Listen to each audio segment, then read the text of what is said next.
You know, for decades, the UK's National Health Service has been this huge source of national pride. But what if all those reforms, all those funding boosts, what if they just aren't working anymore? Today, we're going to dig into a pretty provocative idea that the NHS doesn't just need another patch-up job, it needs a complete, ground-up rebuild. All right, let's get into it.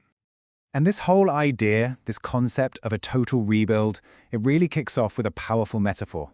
The argument, essentially, is that the NHS has been tweaked and patched up so many times that its original revolutionary code is just buried, lost under all these layers of bureaucracy and quick fixes. Okay, so here's a way to think about it. Imagine NHS 1.0 is like trying to run your whole life on Windows 95, right? It's clunky, it's slow, it crashes all the time. It just can't handle what you need it to do today. You wouldn't just change the desktop icons and hope for the best, would you? No way. You'd install a brand new modern operating system. And that right there is the whole idea behind NHS 2.0, a total system rebuild designed for right now. So why the drastic talk? Why a total reboot? Well, the argument is that this old model of just making small, little changes, it's not just failing to fix things anymore. It's actually starting to do more harm than good. And this gets to the heart of what's being called the patchwork problem. Think about it. Year after year, new policies, new reorganizations, they're all just piled on top of this creaking, decaying foundation. It might look like progress on paper, but it never, ever gets to the deep, structural flaws that are grinding the whole system to a halt. And this is where you really see the human cost of it all. We talk about the resilience of NHS staff, their heroism, and it's true. But that resilience is basically them holding a broken system together with sheer willpower. That's not a strategy, right? That's a massive warning sign that the system itself is failing the very people who work in it. All right, so if the system really is crashing, what's the diagnosis? Let's break down the key failures of what's being called NHS 1.0. So the diagnosis really boils down to 4 key symptoms. First up, you've got this bureaucratic overgrowth. Just imagine layers and layers of control, but nobody really seems to own the problem. Then there's the data delusion. Billions with a B have been spent on IT, but a hospital still can't easily ping a patient's scan to a clinic right next door. It's crazy. Third, they call it the incentive infection. The system actually pays for activity, doing more procedures, instead of paying for outcomes, which is actually making people healthier. And finally, there's this pervasive culture of caution, where everyone is so afraid of making a mistake that real, necessary innovation just gets strangled. And here's the bottom line. After decades of pressure and all these failed reforms, the system has basically developed its own survival instinct. It's learned how to protect itself first, its budgets, its hierarchies, its old ways of doing things. And that often comes at the direct expense of its real mission, serving patients. So what does all that actually look like in the real world? Well, you can see it right here in the numbers. As of 2025, the waiting list for treatment in England, it's ballooned to a staggering 7.4 million people.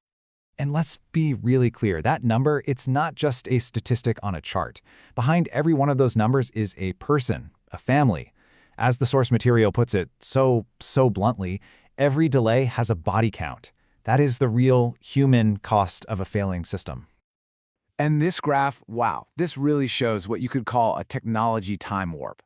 I mean, think about it. We do our banking on our phones, we shop online, we connect with people instantly. Our expectations for digital stuff are sky high. But then you interact with the NHS, and it can feel like stepping back in time. Paper forms, fax machines, systems that just don't talk to each other. That gap between our digital lives and the NHS's reality is just getting bigger and bigger. Okay, so that's the diagnosis. And yeah, it's pretty bleak. But this whole NHS 2.0 idea isn't just about pointing out problems. It's about a blueprint for a total rebuild. So let's switch gears and look at how this new system could actually be constructed from the ground up. The whole blueprint for NHS 2.0 really rests on 5 big pillars. First, you've got governance, moving from top-down control to real transparency. Second is funding, and this is a huge one, paying for health, not just for sickness. Third, a proper digital backbone, so data can finally be the system's DNA. Fourth is about the workforce, designing jobs that actually empower people instead of burning them out. And fifth, maybe the most important of all, is the citizen experience, shifting you from being a passive patient to an active owner. Let's zoom in on that funding shift, because this is absolutely fundamental. Right now, NHS 1.0 runs on what you could call factory logic. It pays for activity. The more procedures, the more illness it treats, the more money it gets. But NHS 2.0 flips that completely. It's based on value logic. Regions would get a fixed budget per person to keep them healthy. All of a sudden, preventing illness isn't just some nice-to-have thing. It becomes the entire business model. And that digital backbone? It's all built around one simple, but honestly revolutionary idea. One patient, one record. That's it. Your health record belongs to you. It travels with you. So if you're in Bristol one day and Birmingham the next, your doctor sees the exact same, up-to-the-minute information. This is the absolute foundation for a system that's actually connected. Of course, none of this tech or funding stuff works without a massive shift in culture. Leadership can't just be about ticking boxes and maintaining control anymore. In a rebuilt system, leadership has to be about courage. The courage to be honest about what's not working. It's about transparency to build trust and real clarity about what everyone is trying to achieve. Okay, so let's bring it back to what is probably the most important part of this whole vision. What does it all mean for you and me, for the citizens? It's nothing less than a complete change in the relationship we have with our health service, from being a passive user to becoming an active owner. And I just love this question because it reframes the whole conversation. Think about it. A patient is someone things are done to. But a co-pilot? A co-pilot is an active partner in the journey. They have the information. They help navigate. They're part of the team. So what does that look like in practice? Well, this new relationship would be built on something called a citizen health contract. Imagine this. A personalized NHS account is your digital front door to everything. You get live, transparent access to your own medical records. Shared decision-making isn't just encouraged, it becomes a mandatory part of your care.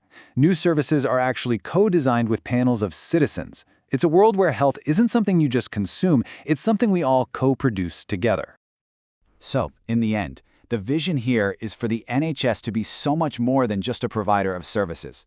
The idea is for it to become a true platform for solidarity, something that empowers communities and reminds us all that we are co-owners of this amazing public enterprise.